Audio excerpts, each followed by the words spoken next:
Welcome to episode 2 as season 2 continues with the Icebreaker. Brian Munn's joined by Kevin Olszewski. He's in the home office today. I continue as the Ice are on the ice right now. Back to practice after having a turkey day yesterday, Kevin.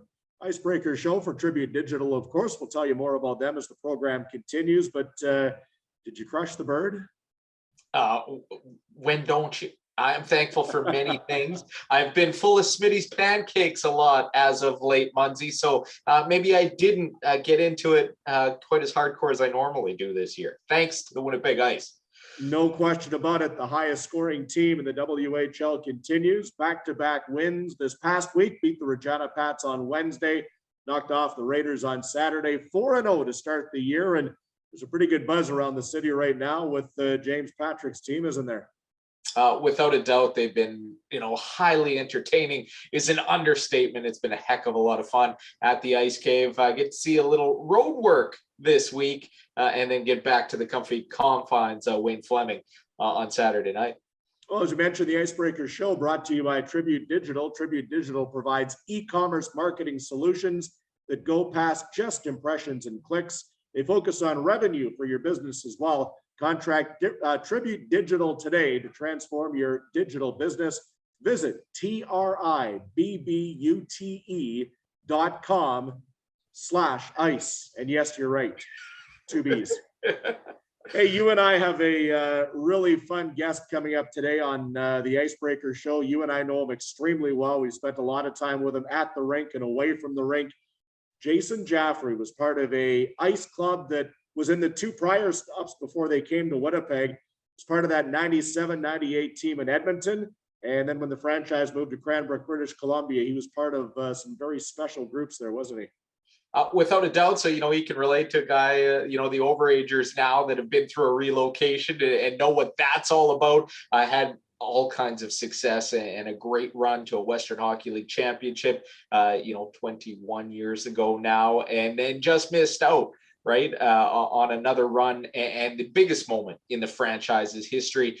He does get into that story. He loves to talk. Brian, for me and for the guys that are out, playing right now in this league and the guys who will play in this league, to me, Jason Jaffray is a great inspirational story. This is an undrafted player. He's a guy who stuck with it. He talks about, in a lot of ways, it's luck, it's timing. There's so many things.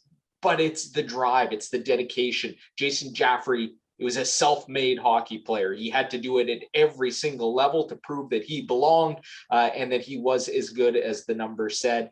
And to me, it's a great message for all the young guys that are out there now who are in the league, who aren't in the league, who are toiling in the Manitoba Junior Hockey League, or wondering if they'll get their shot and their opportunity to keep working, keep grinding, because you can have a heck of a long, 19-year pro career when everything seemed like, it was getting pulled away from you. Face that adversity head on, keep working, and you can have, what Jason Jaffray has. He's a pretty happy dude, as we find out in the interview. Well, let's get to it right now. He scored one of the biggest goals in Winnipeg sports history. You hear it on our pregame intro as well on our Ice broadcast when he was a member of the Manitoba Moose. Let's go, 2-on-1 with Jason Jaffray. As we continue the second episode of season 2, there he is. We are pleased to be joined by Ice alumni, Jason Jaffray, from his home in Olds, Alberta. Of course, I continue here in the rink training facility. Kevin Olszewski is in the home office as well. Gentlemen, how are we? Mr. Olszewski, we'll start with you as we continue on. Look at this old face here, eh? I mean him, not me. It's been a few years. We're happy we can't see your face. That's what we were both laughing about as we logged in. But no, Winnipeg misses Jason Jaffray. I don't need to tell him that. I'm sure he's very much well aware. And it's funny how things just come full circle. With a junior organization, right? That he played with, now playing here in Winnipeg. The connections are endless. I'm guessing that's where our conversation will head at some point, Munsey. Jeff, how are you, man? Good to see you again.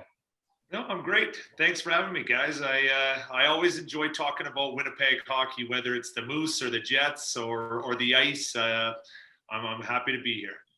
I was looking at this. I think you and I might be the only guys to complete the hat trick of being involved with all 3 organizations here. So this is going to be fun. Yeah, no, it always seems like all roads headed back to Winnipeg for me. No matter where I ended up back in Winnipeg. There was times where I signed with the Flames and decided to go a different route, but ended up a couple of years later, I'm always back in Winnipeg, and it always seemed like it was dragging me back in. I enjoyed the weather, I enjoyed the city, I enjoyed the people, and it was always seemed to be a city that I always ended up going back to. And disappointed I haven't been back there in the last couple of years due with all this COVID stuff. The travel situation hasn't been easy on anybody, but I'm hoping to get back there sometime this season if obviously health reasons allow it. It's always those damn Heisingers, Jaff. They always got your number in the phone, and eventually they track you down.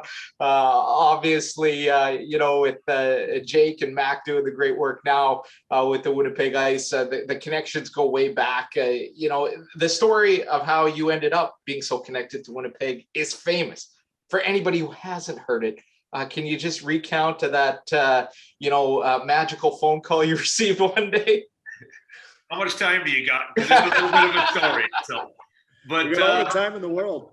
Yeah, you know what? It's actually a phenomenal story. The people that hear me tell it, they're like, "How have I never heard this before?"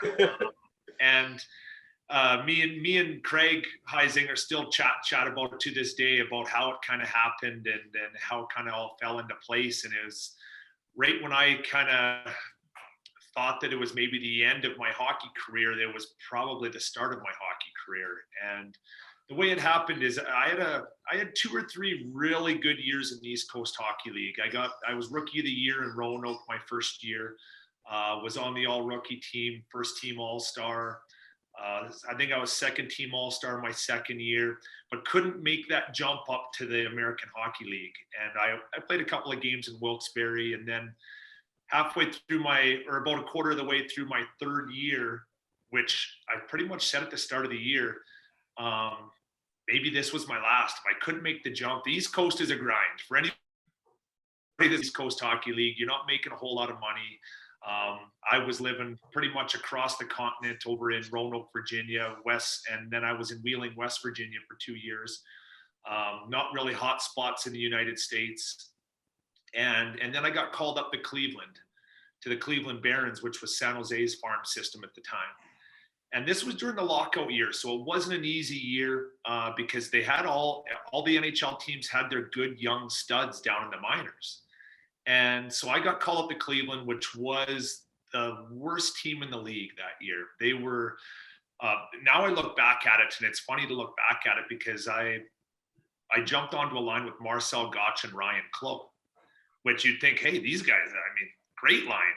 But this was when those guys were young. These guys were, we were the youngest team in the league, and we weren't good. I think we finished the season with about 17 wins or 18 wins. But I jumped onto the team and just injury replacement for a couple of games, but got thrown on at the first line, and just everything I touched went in. Everything. Pucks were bouncing off my shin pads, off my butt on the power play, going into the net, and the stats were just adding up for me, and things were going really well. Playing first line power play, everything was going good. Even though I was on a crappy team, I was happy because I was putting up the stats. This is sometimes when you're trying to make that next jump, it's not playing on the top team, it's playing on a lower end team and being able to get more ice time and play well. And then that year was the year that Edmonton had an AHL team that year. What were they? Was it the Roadrunners? I was doing the play-by-play for that team. That was my jump into pro, yeah. Yeah. So it was the Edmonton Roadrunners, and that was purely just because that was the one year that it was the lockout, and they wanted some hockey there. And so it was about a month after I got called up. I was still living in the hotel, but things were going well. I wasn't worried about getting sent down or anything like that. So, but I looked up on the schedule, and we were playing Edmonton in I think it was the following week. And so I called my parents and got my buddies. I think we had about 40 tickets bought in the stands. And I think it was 2 days before the road trip, the GM called me in for the Cleveland Barons and said, "Hey, Jason, we're going to have to release you." And I was like looking around, like, is there hidden cameras in here or something? Like, at this time, I was playing first line, first power play line. Everything was going well. And he goes, we're going to have to release you because we didn't re-up your visa. It's expired after 30 days of playing on another team. And there's no way to renew it. Not only do we have to release you, but you have to leave the United States. You're out. You're out. Right?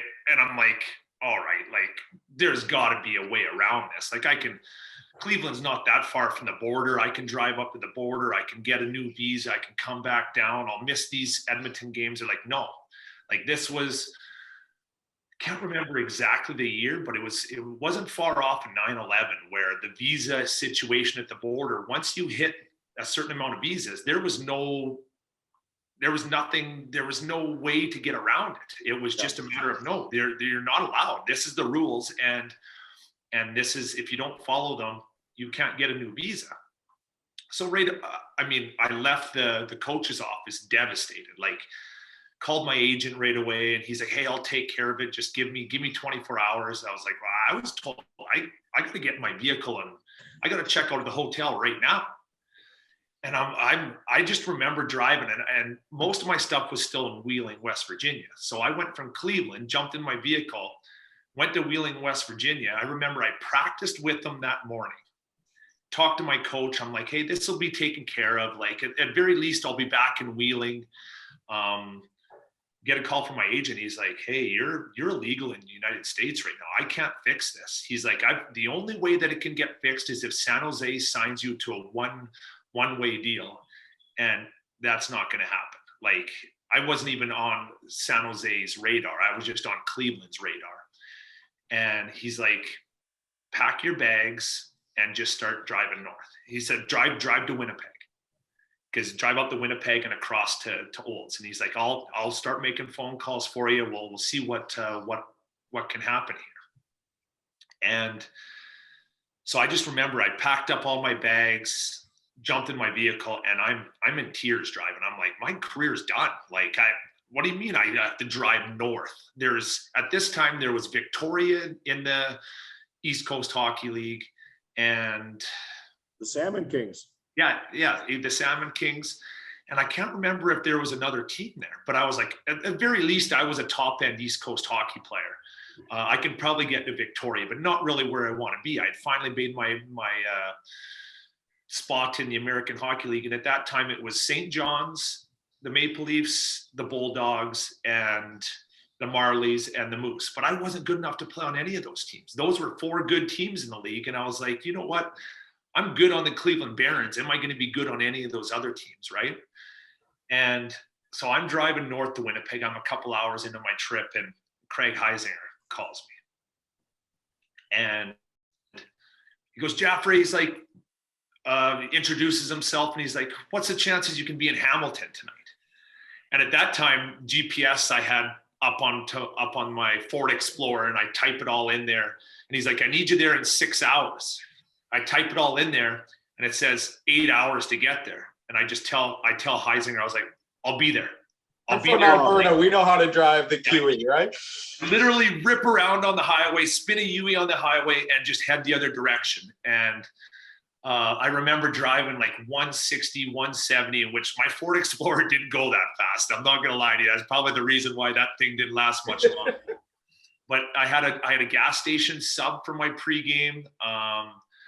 And I remember rolling into Hamilton, and I had to call my mom because the GPS had messed up and I couldn't find where the rink was. And she was navigating me through Hamilton to get me to the rink. I remember pulling up into security, literally parked my vehicle outside in a no parking zone and just threw my keys to a security guard and said, I'm playing tonight. Can you take care of this? Like, pretty much VIP, like here's my keys, right? Didn't know the guy, but at this point, I didn't have time to change into a suit. I didn't have time to do anything. Everything was packed in the back of my truck. I roll into, if I had time, I would have changed because it's a respect thing, obviously, but I roll into the rink.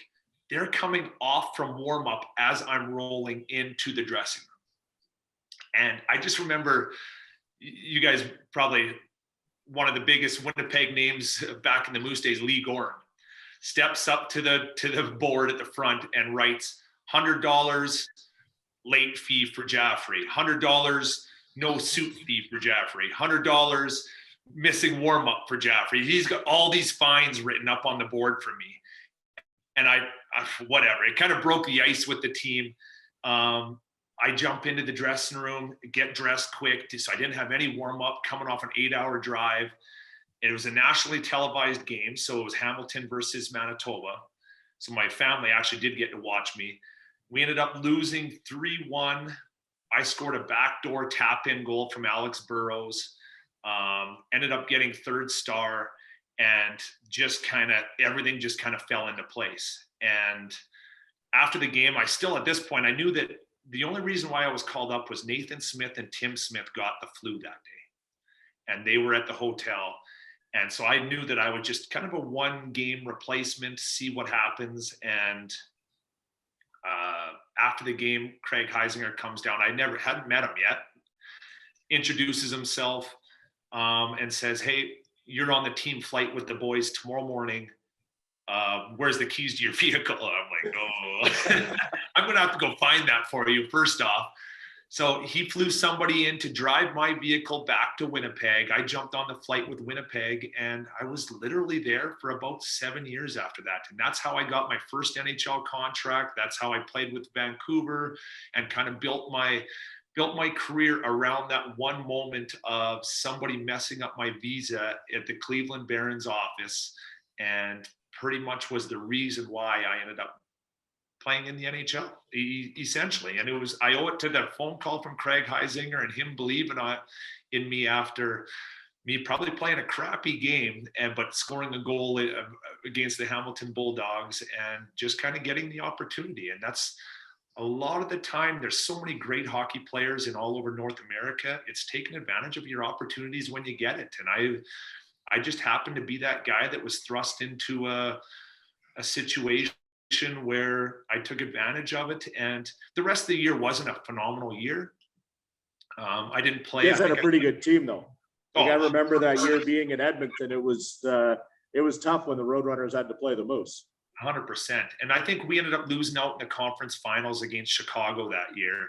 But I think I played one game in the playoffs, and that's when like Josh Green and Lee Gorn and who were the top guy? Bieksa and Alex Auld was our goaltender. Like it was a phenomenal team to watch and to learn from. And we were a tough team to play against, and it was a phenomenal playoffs. The only reason why we had lost to Chicago is they had at the deadline, they got Jay Baumeister and Stephen Weiss at the deadline, just pretty much for nothing. Here, take these guys, let them play in the playoffs for you, and we ended up losing to them in the conference finals, in which they ended up losing to, I think, Philadelphia, who ended up having Richards and Carter come out of junior and ended up beating them in the finals. But we had Rick Ripp in there. It was such a phenomenal group of players to learn from coming from the Cleveland Barons, where we had all young guys, and then coming to Manitoba and just learning from some of the best that had been around for many years. And like Ryan Kessler was there, and it was a fun group. Like I said, Alex Burrows and all those guys were fairly young at that time, but grew up to be some great hockey players in all, Vancouver and in Anaheim and all sorts of systems throughout the NHL. So it was a lot of fun. And like I said, it was such a weird scenario for me to be able to fall into that place with that group, but it ended up working out for me. You talk about taking advantage of opportunity. You did that too. And kind of, let's turn back the clock a little bit. Even before that, you jumped onto an Edmonton ICE team that wasn't very good those couple of years that they played just across the street from what was then Rexall Place or Northlands Coliseum, whatever it was coined at that place, home of the Oilers. And obviously you were able to take flight with a really good club when they moved into Cranbrook. So take us back down memory lane for your junior days, Jeff. So that's actually how I fell into that spot was kind of a story too, where it was, I was the last cut from the Red Deer Rebels as a 16-year-old. And it was pretty much between me and one other guy. And they chose the other guy, which ultimately they didn't like that decision years after that, because that guy never ended up playing, I think, past his 18-year-old year. I won't say his name because he is around the Alberta area. So, but after that, the Red Deer Rebels wanted me to stay and play midget AAA or in Red Deer. And at the end of the year, Red Deer was pretty good that year, and they decided that they had to make a trade for the Edmonton ICE's captain. I think it was John Ketcher at the time was his name. And I was pretty much a throw-along player back in the Edmonton ICE's direction, because one of the head scouts for the Edmonton ICE was my summer hockey coach. And he loved me, and I was one of their top players, just playing in a couple of tournaments for their summer hockey team. And so when they said, no, we won't do this deal, and he tells me the story still, he goes, we won't do this deal unless you throw in Jaffray. And they're like, Jaffray? Like, not even on our roster. Like, what are you talking? Sure, yeah, you can have this guy. Threw him over to the Edmonton ICE, and I think that's Christmas. I got called up, played 6 games with the Edmonton ICE, and like you said, they were not a good team back then. I remember one of my first WHL point was against the Regina Pats, and we were in Regina, and we lost 8-1, and I got an assist on the only goal in Regina, and I was super pumped for it. But obviously, you're losing 8-1, and Ryan McGill was our head coach. And if anybody knows Ryan McGill, he is in your face, like to yell a little bit, pretty intense, pretty intimidating kind of guy. And I just remember going out for the third period, and our top line in Edmonton, he told them to get undressed. And we're like, what? Like, he's like, get undressed. And they refused to get undressed. And so he decided to play those 3 guys on defense for the entire third period. And I was playing fourth line, and then put our fourth line up on first line. And that's how I got my assist against Regina. We were down 7-0 after the second period. And we ended up going in that third period, ended up tying it 1-1, and he played our top line purely on defense. And that was kind of my introduction to the WHL, was playing for the Edmonton ICE. And that was essentially ended up being their last year in Edmonton, and moved to Cranbrook the following year. And the only reason why I was called up for those 6 games is there was a couple of players at World Juniors. They usually have to call up a few players at that time. So ended up going up there, getting in 6 games, kind of playing and meeting. I think I was living with Chris Knobloch at the time, who ended up being a pretty big name coach around the CHL for a bunch of years, and kind of learned from him. He was our captain, I think, the following year. But yeah, I got to meet some WHL guys and play on a team. Like I said, wasn't a great team, but it was a good experience for me. But junior hockey cyclical, right? It didn't take long for that team to be pretty darn good in Cranbrook, as I remember. And you got your revenge against Brent Sutter, and traded your rights from the Red Deer Rebels in the playoffs, and you guys had a tremendous run. What do you remember about that run? Western Hockey League championship and a run to the Memorial Cup. Well, that was my 18-year-old year. So the first year we got into Cranbrook, we were a pretty good team. We had I was rookies with Jared Stoll and couple other, we had some, like Steve McCarthy was there. He was a first round NHL draft pick at the time.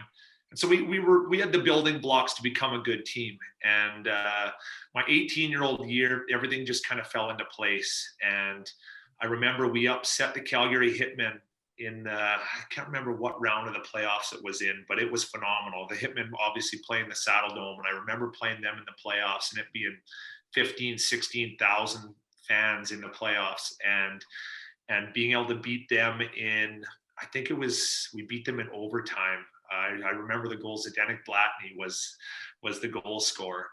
It's funny, that's many years ago. I still remember that overtime goal. he scored in overtime, and I just remember the celebration on the ice. And being from Olds, which is an hour north of Calgary, I had multiple family members and friends that were in the stands, and being able to celebrate and beat the Calgary Hitmen was phenomenal for us, because they were kind of the pinnacle of the WHL at that time. They had Pavel Brandl, they had Brad Moran, they had Brett Dodging Horse, they had all these top players. I mean, Brad Moran's jerseys hanging in the rafters there because of the phenomenal career he had in the Western Hockey League, and to beat them was massive for us as an organization. And then we went into Spokane and just thought, okay, we'd beat the Hitmen. Spokane was in the finals. We're just going to roll over Spokane, and we lost the first 2 games at home, and we're just devastated. And they had, who was their goaltender? He's a Calgary boy, Jason Cron. Was it LaBarbera or Cron? Cron was in Calgary. We beat Cron, but LaBarbera was in Spokane at that time, and he was just standing on his head. And we lost the first 2 games, and then ended up rolling off 4 straight against them, and ended up winning in 6. I remember game 6, we ended up winning 1-0 on a power play goal. I set up Jared Stoll for a backdoor tap in. We only won 1-0, but really the player of that series was Dan Blackburn, who was a 16-year-old goaltender, which is crazy to think a 16-year-old goaltender was the player of the playoffs, but he ended up getting playoff MVP as a 16-year-old. This guy was absolutely phenomenal and had such a big NHL career kind of ahead of him. Ended up getting drafted to the New York Rangers, and which essentially ended up being the reason why I got traded from the Kootenay Ice, was because he was so good that he made the NHL as an 18-year-old. And we didn't expect him to make the NHL as an 18-year-old, but he ended up making it. He was Mike Richter's backup. And we ended up having one of the best teams in the league with no starting goalie, because Dan Blackburn never came back to us. And that kind of feeds me into my next story. I'm just kind of rolling into stories here. I love it. But so he makes it as an 18-year-old. This is my 20-year-old year with the Kootenay Ice. And we have a phenomenal team. It's kind of our last shot at we had won it as an 18 when I was 18 years old. 19, we got upset, I think, in the second round by those Calgary Hitmen. That was the year that I think Calgary ended up going and maybe winning it. I can't remember if they won it that year or not, but they were good for every year that we were there. It was Calgary, Red Deer, and the Kootenay Ice that we were battling. And so our 20-year-old year, we have one of the best teams in the league, but no goaltender. And Jeff Harvey's, he was our kind of thrown into the spotlight as our guy, but just wasn't the number one guy that we were looking for. And so about 2 months into the season, or actually at the start of the season, the coach or the GM called me in, Jeff Schnaut, and just had said, you know what, we had 5 20-year-olds, but I'm not getting traded. They're gonna name me captain of the team, and they're gonna kind of build around myself and Jared Stoll up front. And so they put the C on me, but two months into the season, we realized we really need a goaltender. And the year before, we had pretty much given away BJ Boxma to the Swift Current Broncos because we had Dan Blackburn. We don't need two starting goalies. We gave him away for like a 3rd or 4th round draft pick to Swift Current. Well, now BJ Boxma is one of the top goalies in the league, and we want him back. And he was a 20-year-old, I was a 20-year-old. So 2 months or 3 months into the season, I get called into the GM's office, and I'm getting shipped off to Swift Current, which Swift Current at the time had Tim Smith and Nathan Smith, who ended up being Manitoba Moose guys. Ian White was also there, who's a Winnipeg native also. We had a phenomenal team, but they had just given up their starting goaltender to get me. So when it came to playoff time, we were actually ranked higher than the Kootenay Ice at the time. But everybody knows if you don't have a goaltender or an experienced goaltender, you're not going very far in the playoffs. And we ended up getting knocked out by the Brandon Wheat Kings in the second round. And ultimately the Kootenay Ice ended up going on and winning the Memorial Cup that year. So that's still a little bit of a sore spot with me, because I went from being the captain and kind of faced the franchise to now I go to the arena in Cranbrook and they got pictures of Jared Stoll wearing the C, holding up the Memorial Cup. And I was happy to see that my group of buddies that I kind of grew up with for 4 years in the organization, the Colin Sinclairs, the Trevor Johnsons, the Jared Stolls, all those guys, they got the Memorial Cup, but I sure wish I was along with them for that ride, because as an 18-year-old, we went to the Memorial Cup and we didn't win a game. We went into Halifax that year that we beat Spokane in the finals, and went into Halifax and ended up losing to Brad Richards' team in Rimouski. And the Halifax Mooseheads were phenomenal that year. We ended up, Brandon Reed was there, who was played in Winnipeg for a little bit, and they ended up beating us 7-1. I think that was the highlight of our Memorial Cup, was playing them, because there was a line brawl that we got into, and at least we won the fights. We didn't win any games, we won the fights. So I ended up squaring off with somebody at center ice and beating the wheels off them. So it was at least I had something to show for the 3 losses that we got at the Memorial Cup that year in Halifax. Jeff, give us an update real quick. What's keeping you and your family busy right now? Well, I'm in Olds. I kind of had the COVID retirement in. I played my last 5 years with Red Bull Munich and kind of got my championships out there. We won 3 straight championships in the DEL. And then at the end of my 5th year, where we were top team in the league, looked like we were favored to win it all. COVID hit over in Germany and everything shut down, just like the rest of the world. And I decided, you know what, I was oldest guy in the league at that time, and I ended up having a phenomenal season, but I was coming off hip surgery, and just the body, it was time to pack it in. It was, my kids were getting to the age too, where it wasn't easy for them to be moving schools, and to ask my wife to move every 6 months was getting tougher and tougher also. But ultimately my kids needed to be living in one place for a long period of time, because when they were 10 or 12 years old,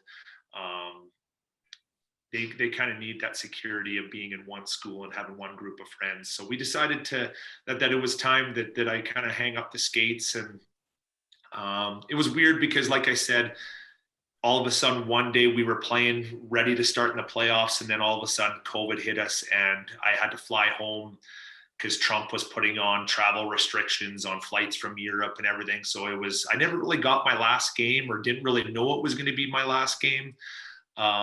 So it was kind of a weird way to retire, but at the end of the day, I think it was the right decision. I came home, and during my quarantine, when I first got home, I had a couple of buddies message me and said, "Hey, my kid's playing AAA hockey this year. Can you train them this summer?" And I was like, "Well, I can't do it right now." I said, I'm in quarantine right now. They're like, "Well, we're not allowed to leave the house right now too." This was during the lockdown. There was like a 6-week lockdown there. They said, "Can you do anything online? Like, my kids are going crazy. Can you put them through an online workout?" Or I was like, "Well, no." I was kind of planning when I retire that I'm going to get fat and out of shape and drink beers and do all this kind of stuff. I said, I didn't plan on really working out when I retire. Like, it's kind of what a hockey player dreams of. You're kind of paid to stay in shape for the last 20 years. And now you're asking me to work out. But I didn't really have a plan moving forward. I had some scouting gigs that were with Red Bull and with talked to a couple of different NHL organizations and WHL organizations about doing some scouting for them. But when COVID hit, everybody cut half of their staff, right? So nobody was hiring scouts or hiring staff for any positions at that time. So pretty much everything that was on the table for me got taken all off. So I was like, you know what, I'll make some extra cash. I'll run some online workouts with some kids here or there, and started with 4 kids. Then it was 8 kids, and then it was 16 kids. And by the end of the summer, I was up to about 120 kids. and it wasn't all at the same time. I kept it at about 16 to 18 kids, and trying to manage it on the TVs and the computers, and working out in my basement, and I had kids running around the blocks behind me because I got running pass behind there, and it just kind of exploded for me. And during the COVID stuff, that's kind of what everybody was looking for, right? They were looking to stay active, and find some creative ways to stay active and develop when everybody else that didn't want to do it was kind of stuck in their house. And that kind of developed into an opportunity in town but now I have a high performance gym that has an 8,000 square foot batting cage. With anybody that knows me, I'm as much of a hockey guy I also love baseball.